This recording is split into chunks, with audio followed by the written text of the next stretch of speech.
Hospice notes good days, bad days, and broken pipes. I'm John McCormick, and this is my latest home hospice story.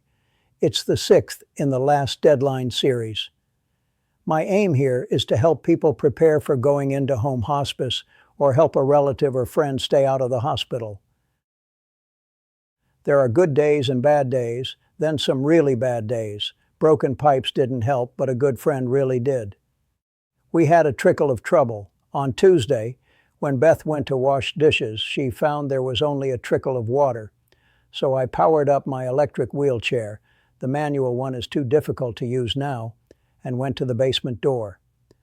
The sound of the water pump running continuously was instantly audible. If we didn't get it unplugged quickly, it would burn out, and that would be a catastrophe. Around here, getting a plumber takes somewhere between a month and forever. When you can't walk or even stand up for more than a minute or two, that kind of delay is a disaster. My only immediate relief was a galvanized garbage can, which I'd kept next to the kitchen sink for just such an emergency, believing it held enough water to flush the toilet a dozen times. The surprise was that over a decade, the bottom of the can had slowly rusted out, and the water had leaked away, so gradually we never noticed. Fortunately, we have some very good friends. One of them, G, is a new HVAC school graduate who works for the best company around, and he always comes to help when we really need him. He quickly determined that 2 pipes had broken at the pump, completely draining the reservoir. He drove to the very large plumbing supply company where he used to work, but then his car broke down. A friend had already driven him to our place because his first car had broken down, making this the second breakdown in a few hours. Still, he made it back without any dinner after a long day at work, only to find the pipe didn't fit. By then, of course, the store was closed. The next night, after a full-time job that usually includes considerable overtime, he arrived at 9 p.m., again without dinner, and got the pipes repaired in a few minutes. The fix was fine, but we still had no water. The natural spring that feeds the concrete reservoir is only a trickle. It's plenty for normal use, but it takes time to fill up. Meanwhile, I had a pretty bad day, followed by a good one, but with serious problems using a portable toilet, a grim echo of my time in the hospital. There, they wouldn't let me use the actual bathroom, insisting on a portable contraption which, combined with the lack of effective painkillers, was hell to navigate.